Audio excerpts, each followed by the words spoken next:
Hello, good afternoon mga kapatid.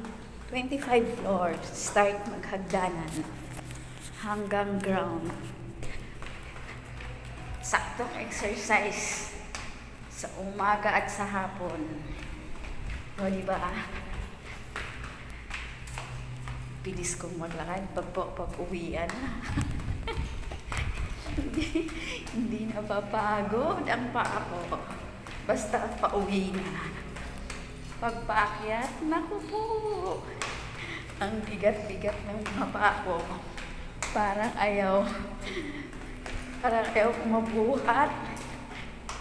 Pero pag pauwi, tatakbo ko lang yung hagdanan pababa.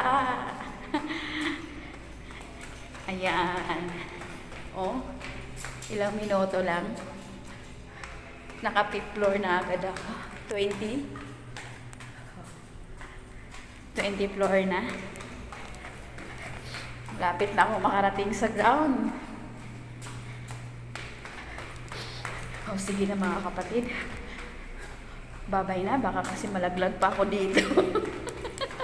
Bye-bye!